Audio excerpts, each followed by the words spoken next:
Hey, it is Tuesday, and we are ticking away here in December. Man alive, I don't know about you here at the DPB show, but we're just a few days away. I mean, what? Let's count them. It's 9 days now till Christmas Day, 8 days till Christmas Eve. I hope you've done your shopping for those that you love.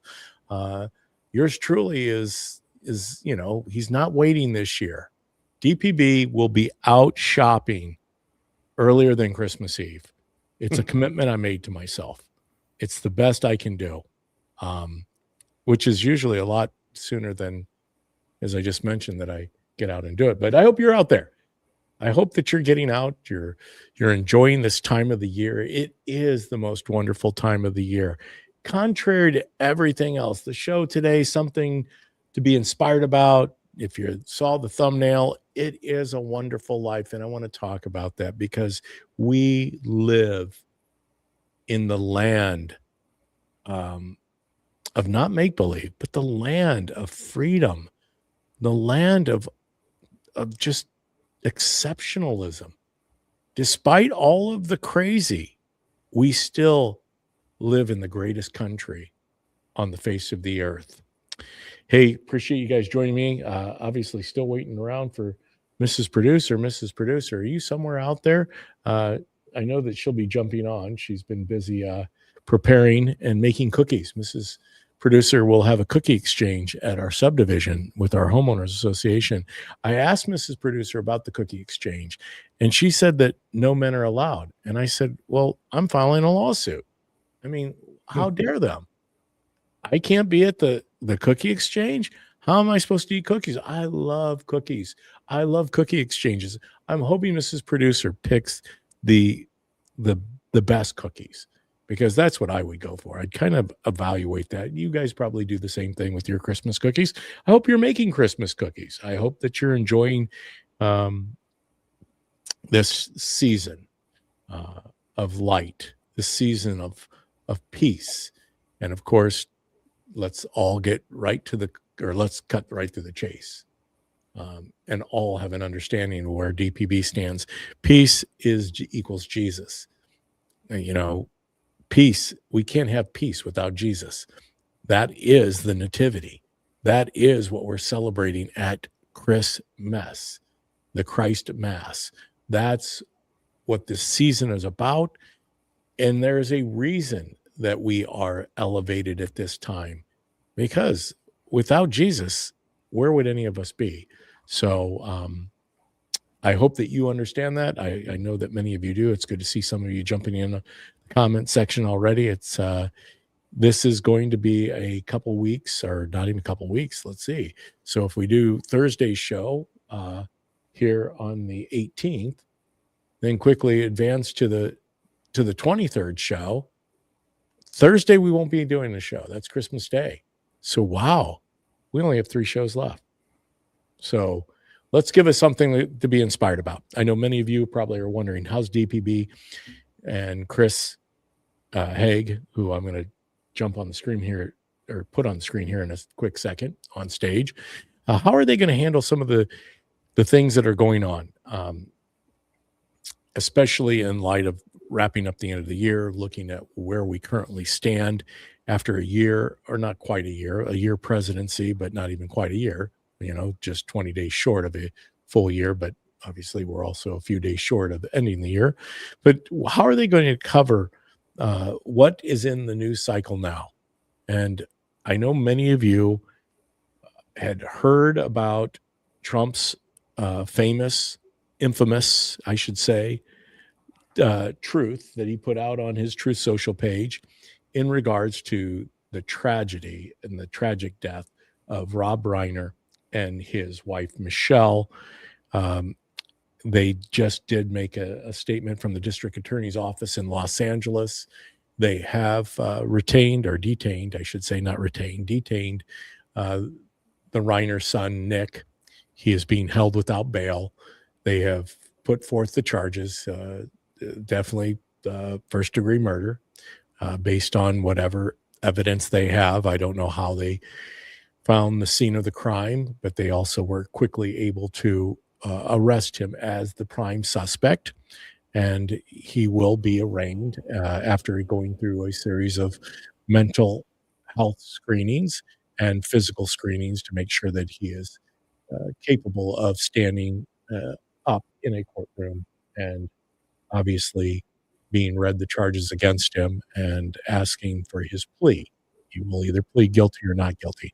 But with that said, uh, I'm I have to tell you, I grew up uh, watching Rob Reiner and whatever her name is, the gal. What? What's Gloria's name? Like, what's her off stage name? But Edith Bunker. I liked Edith. I liked Archie. All in the Family. That's where I was exposed to the Jeffersons. Can you go wrong with the Jeffersons? And it's so that was part of who I was growing up. That was a show that I watched. So I'm very steeped with Rob Reiner. Of course, over time, I fell away from Hollywood a long time ago. I was not somebody that was going to sit around and spend a lot of time or money investing in Hollywood. In fact, I will tell you that somewhere around the age of 20, I was solely driven on um, serving others, making the world a better place, trying to figure out how to make myself better, right? Because we just went through a series, in case you didn't catch it. I know many of you will tune in to Pastor Timothy and James Farrell at the Tabernacle. We'd love to have you join us in person. But Tim just did a series on peace. Imagine that. Peace and joy, peace this time of the year. But in order to have peace, we have to have peace with God. Then we have to have peace with ourselves. Then we can have peace with others. Um, and ultimately, that's what I early on found out about my own life. I wanted to really dig in and address those issues that I was faced with, right? And many of us are, especially at this time of the year, which is hence the reason for Wonderful Life. It is a wonderful life. I turned on the black and white version. Don't do the cinematography enhanced color version. That's not the same. But I watched it again. It took me 2 days to watch it, so I picked up where I left off. And ultimately, sure enough, the same exact reaction to A Wonderful Life. Tears flowing at the end of the show when George comes back to his senses after this I guess I'd call it kind of a nightmare, but you know, he was finding him in a bad position. And thank you, Mrs. Producer, for jumping on. But he found himself in a bad way and ended up wishing that he was never born, and then granted his wish by his angel, his guardian angel, Clarence. And he found out what the world would be at without George Bailey, and it wasn't a very good world. In fact, I think Mrs. Producer put together the show today. We talk about the fact that what the world looked like then under George Bailey is very similar to what the world looks like here in 2025. A lot of people uh, have abandoned faith, had abandoned having people of goodwill in their lives, people that were dedicated to serving others.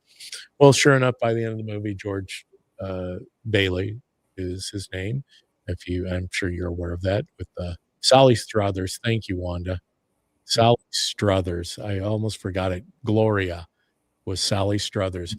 There is a special episode that I always found unique about Sally Struthers, but she did a great job in her role in All of the Family.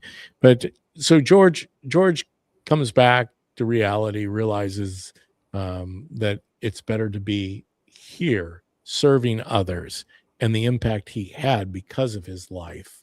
Even though he aspired to do a lot of things according to his own will, God had a different plan for him. I, of course, am, tears running down my face by the end of the show as those who George influenced, impacted, motivated, lifted up in life, all came together around him in his time of need. He was always the one serving others, and in his time of need, he had an outpouring of love and compassion and goodwill. And that's why, hence the name of the show today. and what I hope that we accomplish as we go into this season of life. But how that ties in, right, to the craziness that we see in the world, especially in light of the tragedy in California and Hollywood. Well, I guess they live in Brentwood, which is close to Hollywood. But a tragedy, a family tragedy. And we continue to see tragedy after tragedy after tragedy unfolding. And hence the reason for A Wonderful Life, right? George was faced with a tragedy. Now, granted, it wasn't the death or the horrific death of loved ones, but we also have covered something that's been a reoccurring dream of mine. Actually, I'm awakened by it. And that's the Bailey tragedy, where they, lost 4 of their family members to a helicopter accident out in Montana towards the end of October. It's a Wonderful Life, right? Darren came back on the other day doing a Bailey Daily is what I call them. I call them the Darren Bailey Dailies. And he talked a little bit about that and how that's impacted his life. But as I told Mrs. Producer, one of the things that is haunting me, and I think you can be haunted, right? Ebenezer Scrooge was haunted by the ghost of Christmas past, the Christmas present, and the Christmas yet to come. Christmas future, I guess. And we can be haunted by things. And I've been haunted by Finn, this 10-year-old boy who will wake up every day from this point forward, knowing that his brother and sister, his mom and dad, will never have a Christmas again with him. And it really has weighed on me. And Darren covered that a little bit in his Darren Bailey Daily the other day. He mentioned something about Finn. He said that Finn was out with his new puppy that was brought to him by friends as a replacement for the family pet that was also on board the helicopter when it went down, and therefore did not survive. And I was recalling these instances of haunting in my sleep. And I'm trying to get the meaning of God. Why? Why are you showing me these spirits? Why are you showing me this?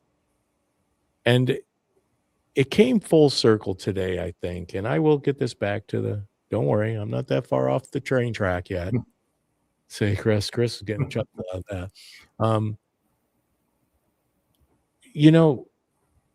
These things that happen in our lives like this, they bring us to a greater sense of where things are in our own lives. And I believe, because of faith, and I believe because of the person Finn Bailey, that Finn will go forward in life. Yes, it's hard to wrap our heads around what that young boy has experienced because he's 10 years of age. But according to his grandparents, they say that there's a faith inside him and a strength inside of him that isn't from anything other than God. But Finn will have a redemption story. And that's what I truly hold on to right now.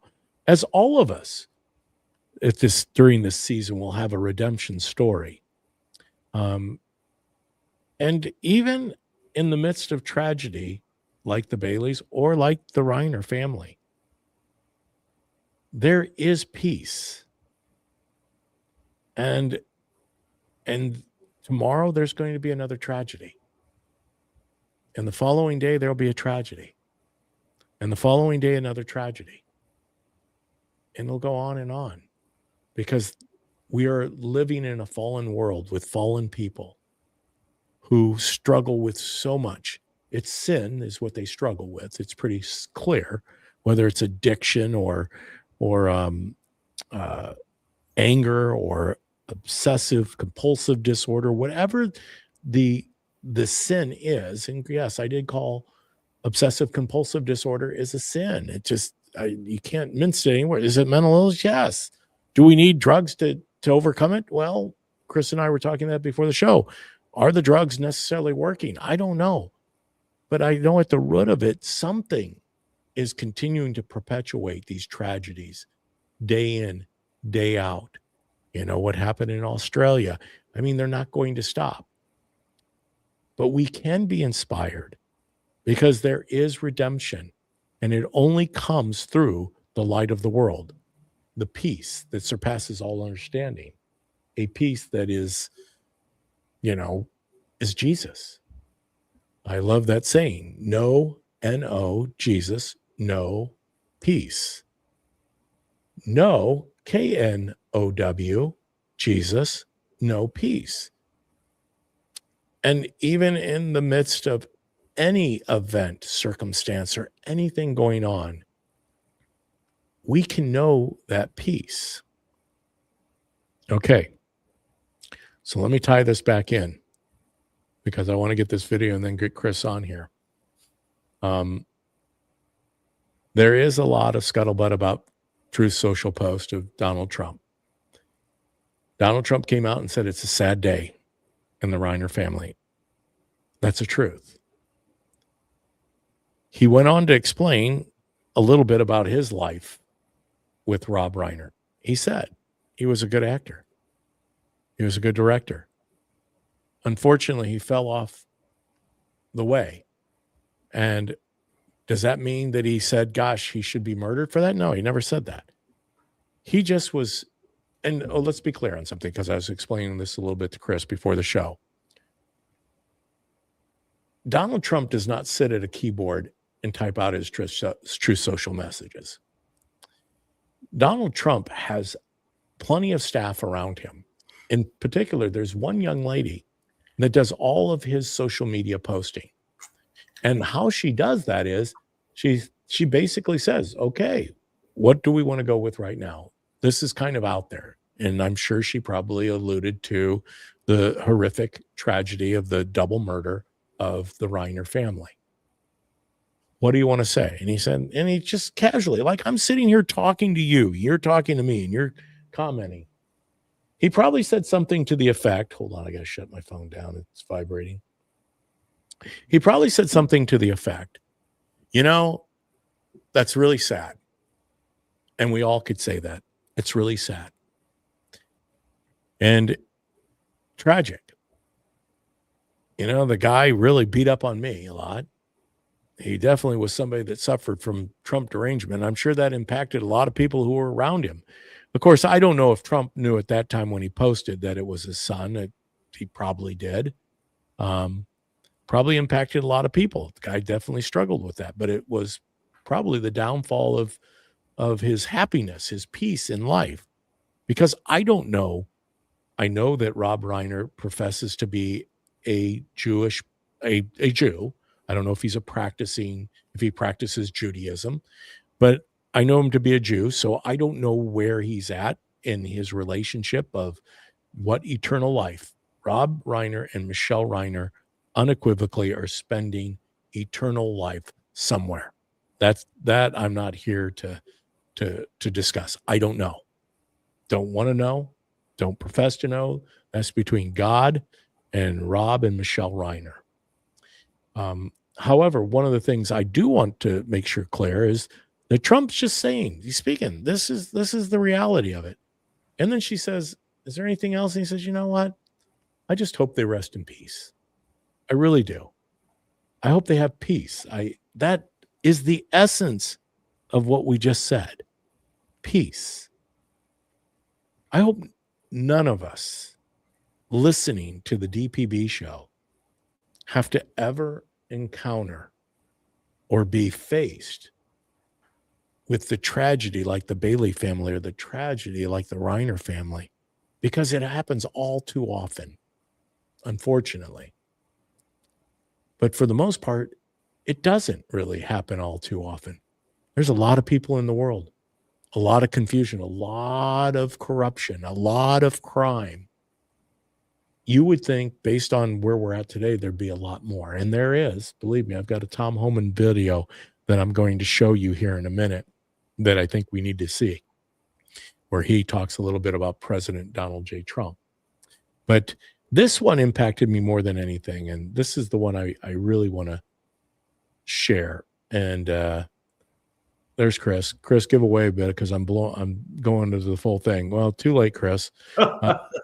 This is CNN, and this was they were covering Trump yesterday, and they were going to get right down to it about Trump's post. And here's how it goes. Former Congressman Adam Kinzinger said, after Trump's post to still support him is nothing short of insane. All right, I'm looking at you. What do you think of that? Well, I don't take any political advice from Adam Kinzinger, and I wouldn't advise anybody to do that. Look, I've been hearing for 10 years that Trump's going to lose his base over this or that or the other. And for millions upon millions of Republicans who support what he's doing, who have lived through the last 10 years, they have learned to take Donald Trump for who he is, all in, all the time. And they are very appreciative of what he's doing for the country. They like what he's done on taxes. They like what he's doing on immigration. They like that he lives up to his campaign promises. But we're living through another moment here where a bunch of people are going to come out and make predictions about Trump and the base and this and that. And the reality is, it's not true. There are going to be a lot of people who don't like this statement, and then they're going to assess the state of American politics and assess the alternative and say, I knew what I was signing up for when I voted for him 3 times, and I'm going to ride it out. I actually agree with Scott. I actually agree with Scott. Navarro is her name, but actually she agrees with Scott's assessment. What do you say there? There he is, Chris Haig. For you that don't realize, that's someone that's spending a little time with me on the DPB show. He's been auditioning now for about 5 weeks. Things seem to be going okay, so we keep him around for now because Thanks, David. I appreciate that. He's picking up speed on the DPB show, and he is retired, so really we don't have to pay him much, and he has nothing else to do but to come on our show 2 times a week. But I mean, he has other things like the Christmas party. Oh, wait a second. Before we talk about Rob Reiner, hey, Ryan Mack reposted this stream. Good job. Thank you, Ryan. Chris, how did the company party go the other night? It was a hit. The outfit, if you didn't see the show, was quite something. And because only Chris could wear an outfit like he had on last week's show to the company Christmas party where he's no longer employed by the company. Yeah, so he really is an outsider. Yeah, it was great. Everybody loved it. People just couldn't comment enough about it, and we had a lot of fun with that. And I got to talk to a lot of my clients that I haven't talked to since I was retired, and my colleagues. And so it was a great time. Everybody had a fun time. The shrimp was great. Yes, the shrimp was good. Thanks, fam. Did you take a homo-sack, Chris? Yeah, I anticipated that I would have more free time to eat. Because in the past I was an employee, so I was kind of tasked with, making sure I was schmoozing and talking to everybody. But as it turned out, I probably talked about as much as I would have if I was an employee, because I just had so much fun with all my former clients and colleagues. So, and with that outfit, you're really the center of attention. You were Chris Kringle. You were Chris, the Chris Kringle. You were Chris Absolutely. Kringle. But I did get in some shrimp, and they were really good. And I'm sure that you got in more. The little meatballs are always a big hit. I'm sure you got a couple of those. Yeah, I got some meatballs and some of the roast beef and roast beef too. Wow, they weren't sparing any expense there. Yeah, it's a nice. It's a good. I'm sure that's been the way it's been since you've been employed. That they always had good food. You just couldn't get any. It's good to know that you got some. Okay, Chris. Going back to the question, Scott Jennings just laid it out. Do you think? Yeah, I think the needle? Yeah, and Navarro agreed with him, but I think she was going to say those people are insane after that. So so, if they're too dumb to vote for him 3 times, then they're too dumb to notice he's not well. But okay, that's how I feel that comment was going to go. I think a lot of people have been waiting to pounce on the Republicans after the harsh criticism of a lot of people's response to Charlie Kirk. Yep. Former Congressman. Nope. Oh, Yeah. go ahead. That was me. I was working the buttons here, but keep going, Chris. Yeah. So I think there was a lot of, trying to say, oh, well, see how bad Trump is. He's just as bad as the people that you've been criticizing. And if you can't see that, then, what's the matter with you? And that's kind of what their theme was. But there's a big difference. He definitely, everyone knows that Reiner was very critical of Trump. Yep. And so there's no question about that. And the things that he said weren't based in facts. And it's documented. It's documented. It's not like you have to go search very far. Just go out. Yeah, it's online. It's live video. There's nobody trying to say, oh no, that was AI or something like that. So he was definitely a very harsh critic, and a lot of his comments were such that they are inflammatory, and they were the kind of things that get people off, to do violence against Trump. And we've seen that happen a couple of times with the assassination attempts. So, I think he is part of that whole push, and noting that he didn't, get it, that he wasn't a friend of his is fine. And as president with something such a public event as that, I think it's right for the president to have some kind of opinion on it and present that. And I think, he is pretty. The difference is he's not going to cherry, he's not going to wrap it up. He's not going to. And basically what he said was so short and abbreviated. And I think I've got that. I want to pull it up because he opened up and he closed well. And what was in between? Well, that's true Trumpism. I mean, he trumpeted exactly what he felt. Chris, you hit upon something though, I think that is critical to the messaging is it's not going to change. I've been looking at social media today and it is already gone. It is literally, which is kind of cool because that's the time we're in, right? The news cycle doesn't hang very long, especially if there was more meat to that. I think if Trump would have come out, there's no meat there. It's just one way. There's nothing there. So Chris, here's the thing. If Trump would have come out and did this is what, we have seen over and over. And this has been, like Jennings was saying, in a land of common sense, which is his new book. So if you get an opportunity to give Jennings a plug, get his new book. In a land of common sense, this is what we have witnessed. Now, this is a little longer, but I'm going to let it play out as a video on TikTok. Let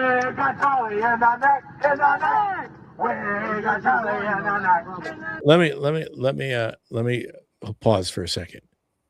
This was short. This was after Charlie Kirk's assassination. And what he's saying is Charlie Kirk has been shot in the neck. Charlie Kirk just got shot in the neck. Hey, ooh, ah, ooh. He had it coming. He only had himself to blame. Charlie Kirk got shot and he's dead. Finally.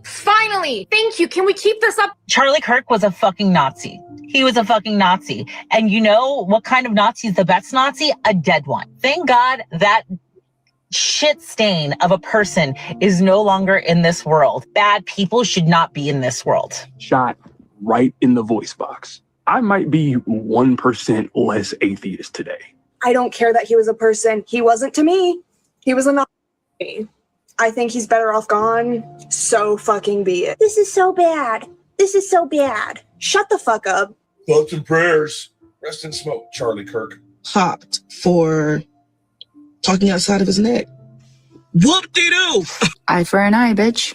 I think the only thing that went wrong that day was that Trump wasn't standing behind him getting a secondhand bullet. This is poetic. My thoughts go out to that pew-pew having to look this motherfucker in the face. My deepest condolences. I literally could not give a fuck. They can get a stepfather. Boomed, bitch. Like, gone. Why do y'all keep aiming for the wrong niggas? Aim higher. Oh, Charlie Kirk. You support Charlie Kirk being killed? Yes, I do. You support Charlie Kirk shooter? Sure do. He did his own favor. I would have killed him myself. He was such a good person. Why did he get shot? What do you think we're gonna do? Honestly, y'all, he had it coming. Charlie Kirk was a big advocate for the Second Amendment. It worked out well for him. I don't give a fuck about Kirk's death. He had 2 kids. Fuck his kids. Give a fuck about that white boy kid. They probably autistic anyway. Give a fuck about that white boy kid. He was shot in the middle of saying something transphobic about trans people, and yet you want to have sympathy for him. You're losing your humanity by allowing fascists to define your sympathy for you. You know, sometimes revenge is a dish best served cold. He died in a world that he wanted. Reread slavery, rewatch Roots. There are so many different eras of American history and in America where worse things have happened to people. Why are you mourning the death of a literal Nazi? Lost a loving husband and a devoted father. So here we have, here we have, and I know I played it, Chris, and you probably, I usually do not like the colorful metaphors, but you know what? I think it brings home the reality. When we talk about the vitriol, the rhetoric of what people say, I don't know about you, Chris. Did you read any of those words in the truth that Donald Trump put out?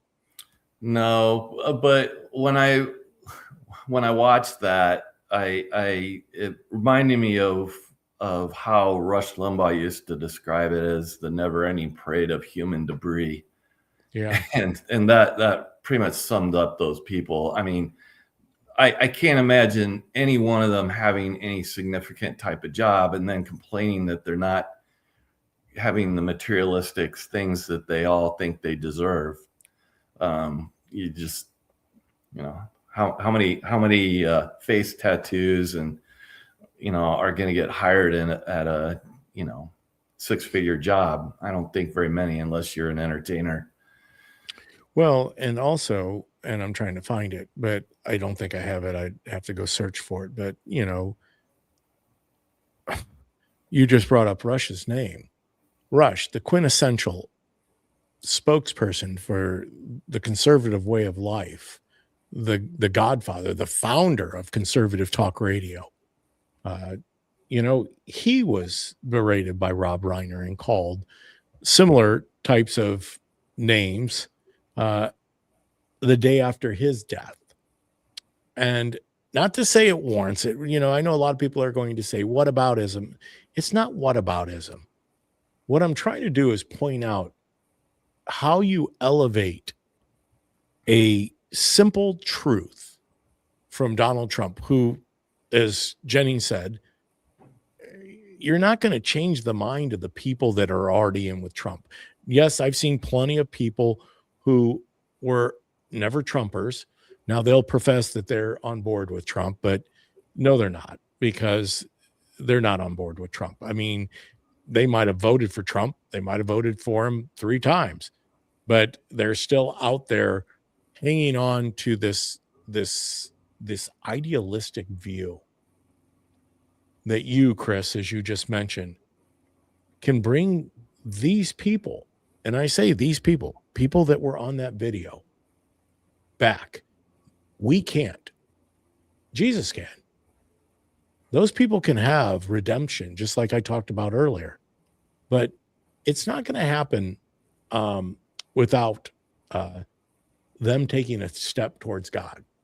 See, God will let you have all the distance you want on your own. But he's not going to beg you. You know, he's going to continue to pursue you.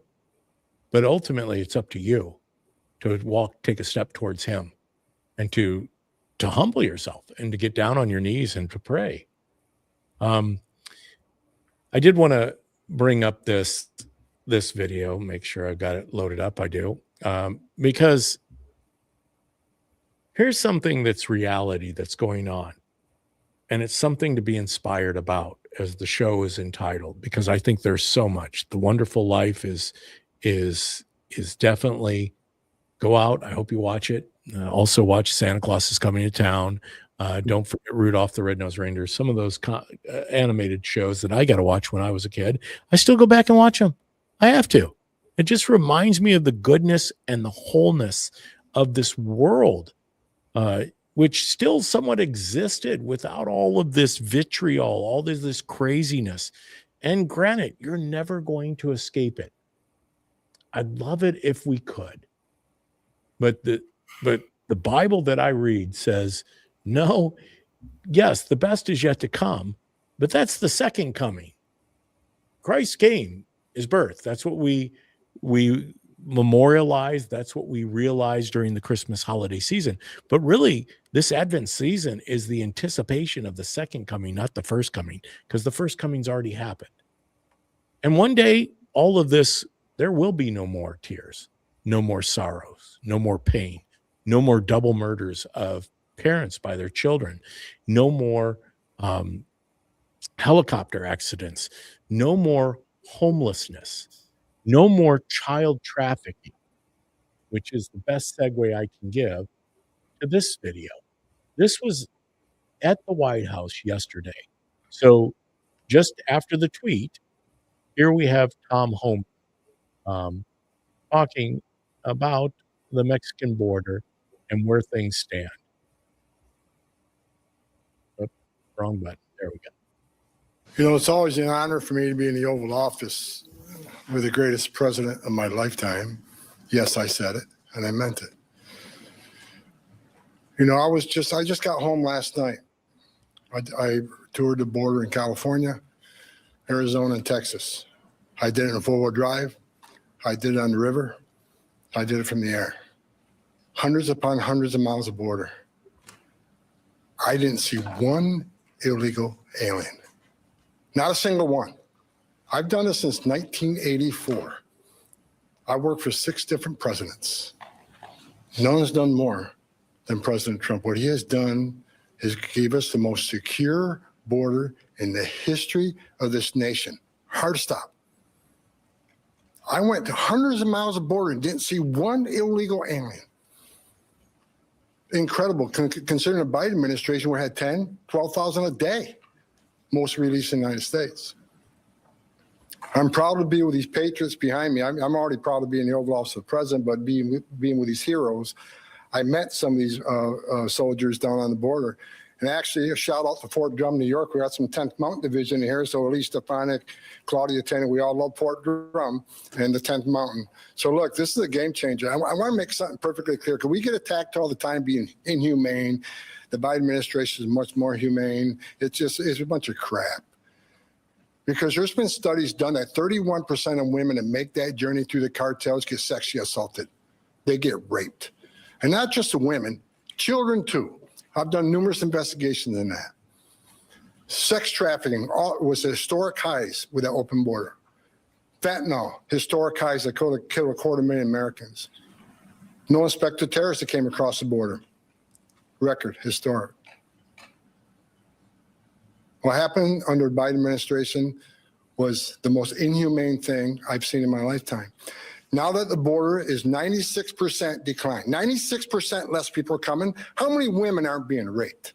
How many children aren't dying making that journey? How many women and children aren't being sex trafficked into this country every day? How many known suspected terrorists aren't just walking across that border? President Trump and this administration is saving thousands of lives every month. Hard stop. That's just a stone cold fact. I'm just proud to be a part of this. I work with Steve Miller every day. Steve Miller is one of the most brilliant people I've met in my entire life. President Trump brought together one hell of a team here, and the success proves we all working together, one team, one fight. We're not done yet.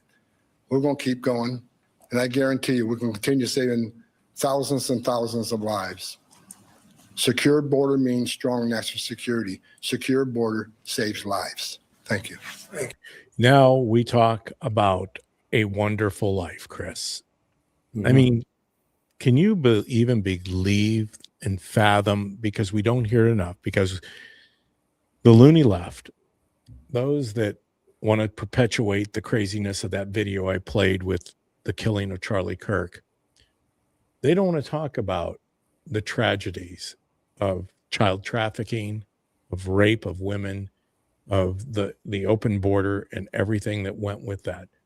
That's not what they want to talk about, because ultimately it doesn't fulfill their ultimate agenda, which I believe truly is to sit around and milk, live off the government dole, because that's what their ideology is. I've seen many young people interviewed that state socialism is a better way of government. But Tom Homan brought it in a nutshell. You talk about a wonderful life. That's where we're at. What was happening last year, as we speak, it was still happening because Biden was still in office until January 20th of this year. Hold on, Mrs. Producer, thank you. We're going to get to it. Thank you, though, for letting me know. Look at that. I don't even have an earpiece in. Mrs. Producer is communicating with me on the text function of the phone. But Biden was in office until January 20th. And so this time last year during Christmas, there was nothing done about the border. There was nothing done about sex slave trafficking of children. I've heard Tom Homan speak, and he is a powerful speaker. He came here to Bloomington, my hometown, Chris's hometown, and spoke.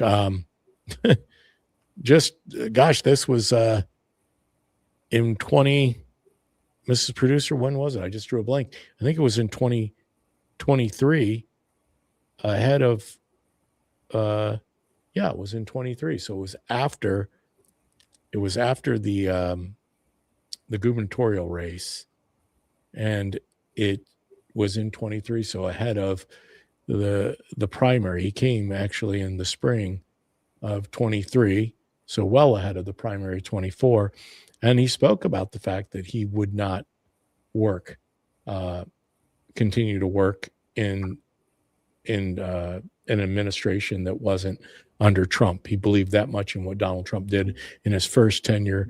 In fact, he quit. He was in the midst of retiring, Tom was, when it was rumored that Hillary was going to win in 2016. And he said, absolutely, he couldn't do it. He couldn't work for her, and they had a retirement party. And lo and behold, Trump was, the president, the 45th president of the United States. And Tom Homan said, no, I'm signing up again. And, the question is, Tom ended up leaving after Trump because of Biden, and then came back to join him as his czar, as the head of everything when it comes to the border czar. I mean, but he's so much more than that. But anyhow, Chris, that I wanted to play because it is a wonderful life, and that's what we have to look forward to. Mrs. Producer, I'm going to get, go ahead, Chris. I'm sorry. I just want to add is, what's amazing about that is there were no laws changed. There was just a desire to stop the madness and stop the deaths that were happening at the border and the trafficking. No laws were passed. They could have done this at any time along the way. The other sad thing is that there were no investigative reporters. Well, there were on the conservative side, but in the mainstream media, there was no desire to show what that trek from South America to our border looked like and how bad it was. It was it was always just, oh, well, you're mean if you don't want to let these people go through this. All right. Mrs. Producer has pulled up our good friend Mark, who joined us, put up a Charlie Kirk said it well. Let's go ahead and roll the video, Mrs. Producer.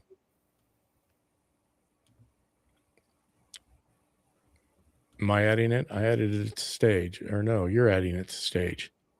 One of us will add that to stage. Mrs. Producer will. Because it won't let me add it, Mrs. Producer. Mrs. Producer put that up, and then she went on her coffee break. I don't. It says to remove other media. Oh, thank you. Well, sometimes there we go. All right. Here we go. I'm going to blow it up then. Go ahead, Mrs. Producer.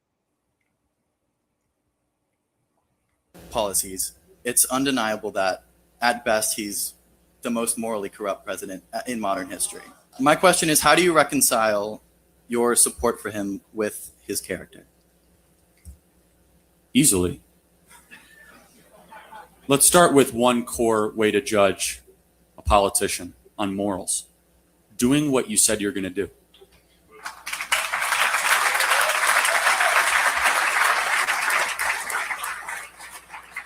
Would you agree that's probably an important thing to judge someone on? That's honesty, isn't it? Doing what you say you're going to do? Yeah, absolutely. Okay. So he moved the embassy to Jerusalem. He canceled the Iran deal. He deregulated the American economy. He cut taxes. He went by his list to put strong justices on the Supreme Court, such as Kavanaugh and Gorsuch. He has protected the religious liberty of all Americans. He has put over 100 circuit court judges in every single district across the country. At every single turn, he's done everything in his power to do what he said he's going to do.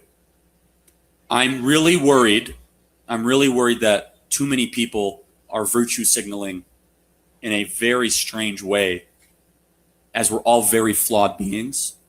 There's an old Christian expression, which is, let the first among you without sin throw the first stone, and those who live in glass houses shouldn't throw stones. And where I judge morality is, are you going to turn your back on the constituents that voted for you, that voted for the first time in 30 years, like every other president has in the last 30 years since Reagan? Or are you actually going to fulfill these promises? To me, that's the most moral president that I've ever lived through in my lifetime. Oh, just the most moral president that he's lived through. You know, Mrs. Producer, kudos. Thank you, Mark, for sharing that. You know, that's a sense of reality. It's like going back in the Wayback Machine, as Rush Limbaugh used to talk about.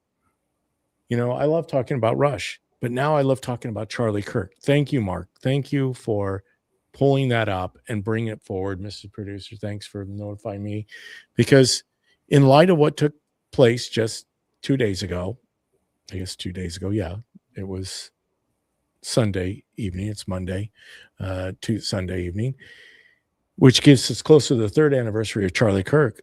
I think that has gone out of the news cycle too easily. Now, granted, there's the ongoing crazy going on with some of the folks that were close to TPUSA, specifically Candace Owens, and I'm hoping they reconcile that. That nonsense has got to just stop. I don't know what it is. I don't know.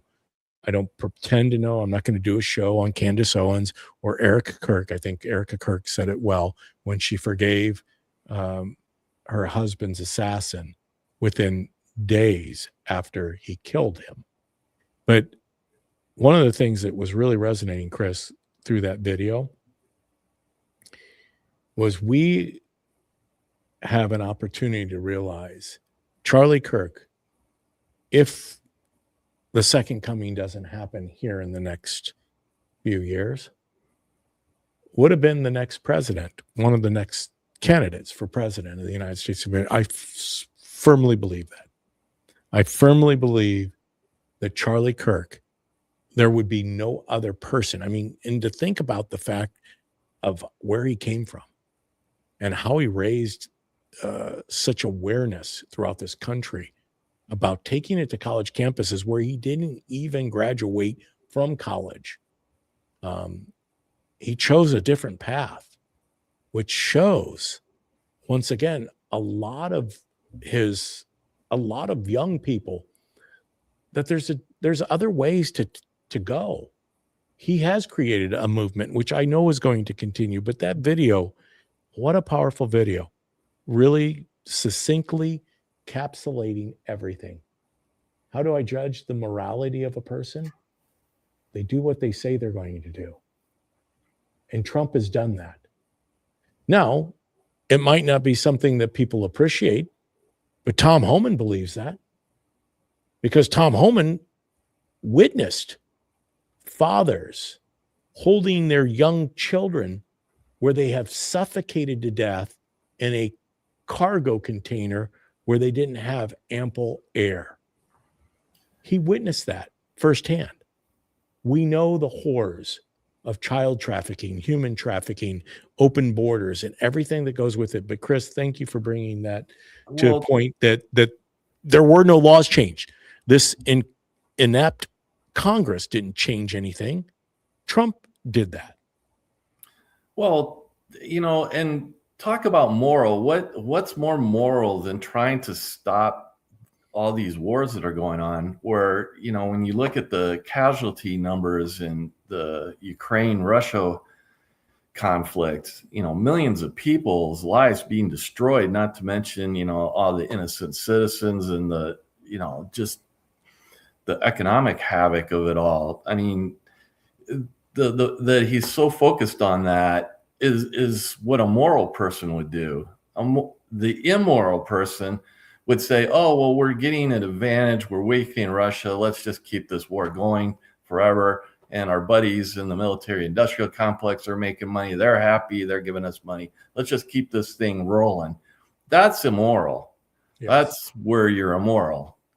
And the whole idea of, oh, let's just ignore the fact that, hundred thousands of people are dying from fentanyl deaths every year and not do anything about it.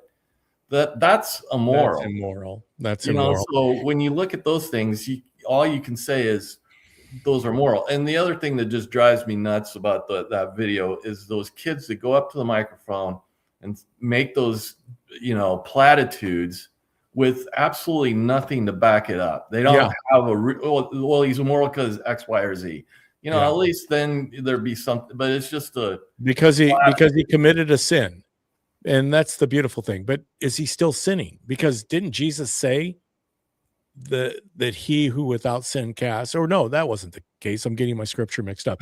No, he said it to the adulterous woman at the well.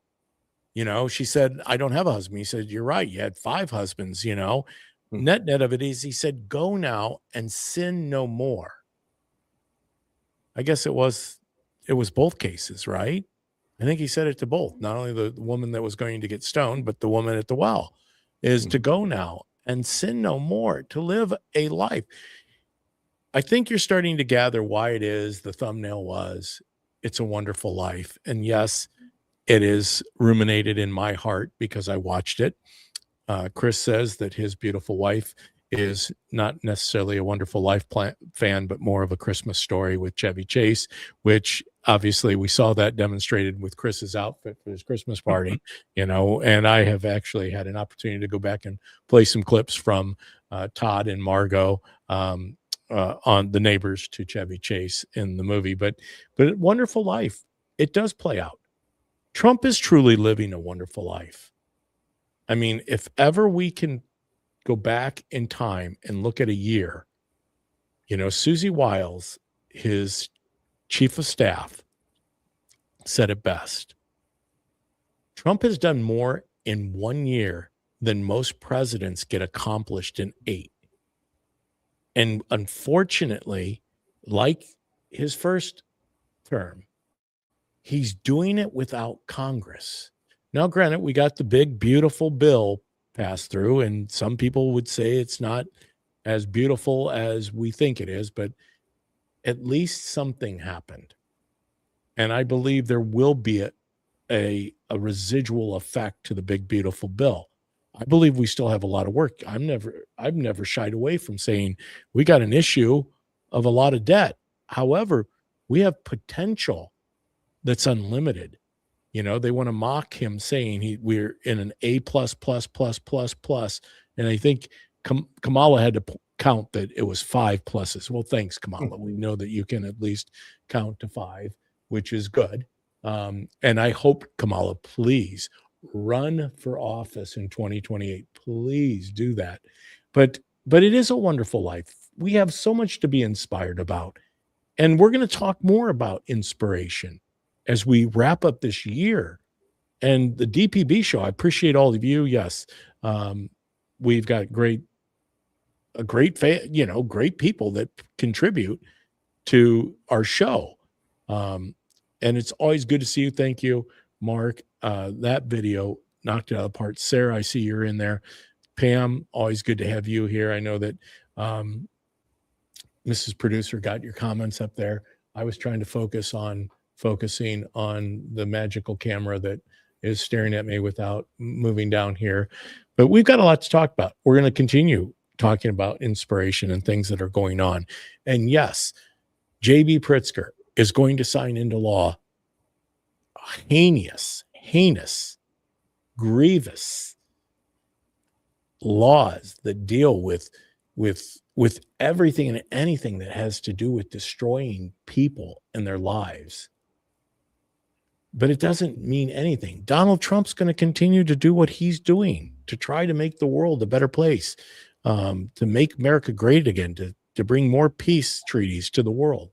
But ultimately, at the end of the day, neither J.B. Pritzker or Donald Trump define what is going to transpire here that we're going to celebrate, and that's peace. Because only one has defined what peace is. And peace, let there be peace on earth, and let it begin with me. But let there be peace on earth, and that peace came from that baby that was born in Bethlehem. That peace came into the world. Light came into the world. The world was in darkness, which we understand the world can be dark at times, but it can also be very bright and beautiful, and the light can just resonate and illuminate to all corners of a dark room. I think that we're going to see more of that as we go forward into 2026. But before we get to 2026, we got to finish with 2025, Chris. Mm-hmm. All right. So it's 4:57. I'm going to bug out in prayer, and because it's a day of prayer and fasting for my household. And I did get an opportunity yesterday to watch my granddaughter take multiple first steps right in front of me as I was doing grandpa duty yesterday.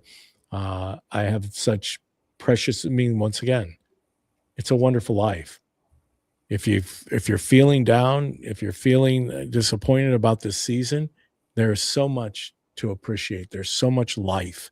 There's so much beauty. Go out there and find it. Get off the social media. Don't listen to DPB.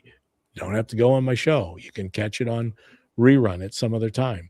But there's so much to be thankful for. So much to know that good people, faithful people are still out there in an abundance. There are more good people than the crazies. Unfortunately, the crazies just seem to occupy the news cycles. So with that, let's go ahead and end in prayer. Dear eternal gracious Father, we thank you for this day. We thank you. We thank you for life, because it is a wonderful life. Lord, you give us everything we need. Lord, you continue to call upon us to be people of peace, to be people of joy, to be people of light. Fill our hearts with the power of the Holy Spirit, Lord. Just let the Holy Spirit ruminate through us, to live through us during this season of the Christmas spirit, knowing that this world is not our home. We are in this world, but we're not of this world. Lord, make us aware of that. Make us an instrument of your peace, the peace that surpasses all understanding, this peace that is only Jesus. It's in his name we pray. Amen. All right, Chris. Chris, you didn't sign. You when you signed up, you probably didn't realize that DPB prays every show. No, but I'm okay with that. Hey, it's good to know, because if not, I'd have to fire you. Yeah. You wouldn't be invited. With that, I'd have to, Yeah, we wouldn't invite you to the Christmas party. Unemployment or something. Yeah, you'd have to get a new job.